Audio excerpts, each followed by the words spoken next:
Hey guys, it's Austin here, and today I wanted to take a look and review Quake 3 Arena for the Sega Dreamcast. Now, it was released in December of 1999. It is debated, it's not debated, but I was doing some background checking into this. It said December 2nd on Google, on their main page or whatever. But when I went onto IGN to look at the game reviews, it was December 5th. So, somewhere in between there, I don't know. When this game is being compared to the PC, for example, it actually holds up really nice. It's actually a very good port. I don't have a PC. I'm not a PC kind of guy. I'm a console only.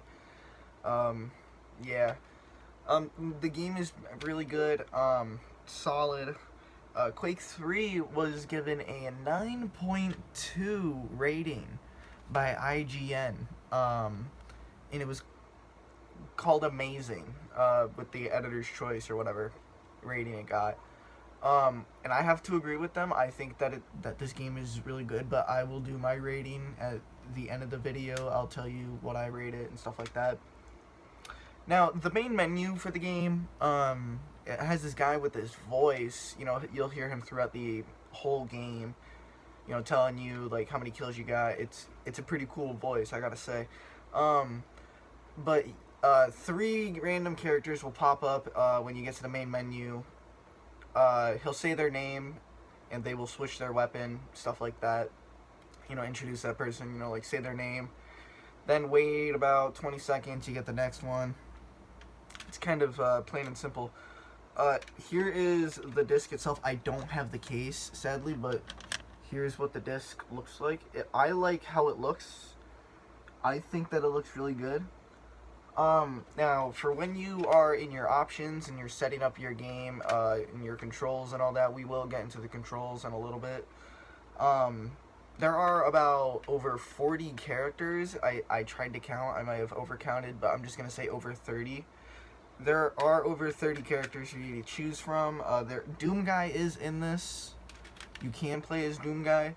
That's who I like to play as. The game is small. It's really only going to take up about 35 blocks on your Dreamcast VMU. It's really a small game. The game really goes for around like $20. I got this game maybe about like a year and a half ago. I've been thinking about reviewing this. I wasn't too sure, but it was $20 when I got it. It is definitely worth $20. I'm surprised many people haven't picked it up. This is my thing. The soundtrack is nice. It's not very repetitive. Every stage, I believe, gets its own little soundtrack. I don't pay too much attention to the soundtrack, but I know many people do, so to me, it's not over repetitive, but, that's just me. The game is really, it doesn't have any issues. The graphics are nice. It looks fine. The gameplay is fine. The gameplay is great. If you love Quake, if you love how, like, the multiplayer from Quake is, or if you have played recent Doom multiplayer, it's a lot like this. It's just fun. Like, really, it's just deathmatch fun, man. It's a classic, it's fun every time I play it. I really just can't get over how much fun it is. There are 25 stages to choose from. There's 4 game modes. There is online support, but for dial-up and broadband, but dial-up isn't really a thing anymore, and the internet access for the Dreamcast doesn't really exist anymore. There's no more servers. All the servers are shut down. So really, there's only private ones if you use like a DreamPie to get online on your Dreamcast, yada yada, stuff like that. I don't know how it works. I don't go online on the Dreamcast. I prefer the way it is. For multiplayer, there are about 4 game modes. There's free-for-all, there's a team mode, so it'll be like a 2-on-2. There's capture the flag, and then there's tournament. Really kind of the standard for the time. Now, there are about 10 weapons, each have their own pros and cons. I'm not going to go into them. Just one, watch out for the rocket launcher and its splash damage.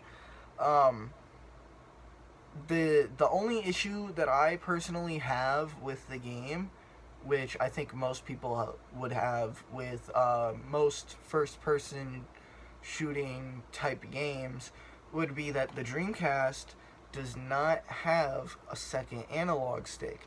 Now, to get by this, what I have done in my controls is I am using the D-pad as my weapon selector. I'm using this to move, using the left trigger to jump, using the right trigger to shoot.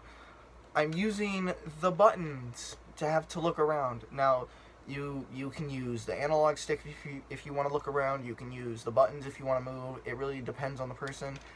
Personally, having to do that for about a year and a half really turned out fine. It's fun. I still think it's fun to do it like this, but I would recommend getting the keyboard and mouse. The keyboard you can get maybe for maybe $20, maybe a little bit more. The mouse, on the other hand, that's going to be a little pricey. That's going to be maybe around $50. But to each its own. Personally, for now, I think I'm just going to stay with this, just because I'm not that good with keyboard and mouse. Sorry about that. Cameras, tripods don't work. But yeah, no, that's my really my only gripe. Sorry for that blooper there. It's my only gripe. Other than the controller, really, I gotta give the game a 4.5 out of 5. I'm still looking for a game that is a 5 out of 5 to review on here. I really am.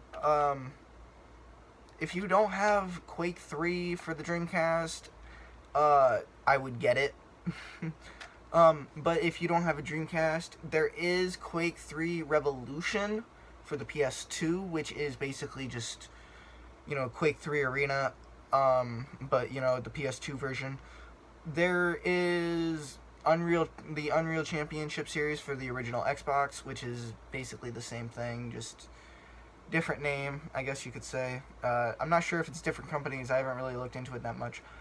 But, yeah, no, that's basically my review on Quake 3 Arena. I thank you for watching. Sorry I haven't really been on here in a few weeks, but I will try to get a schedule back going. But, anyways, without further ado, I do thank you for watching, and I will see you all in the next one. Later.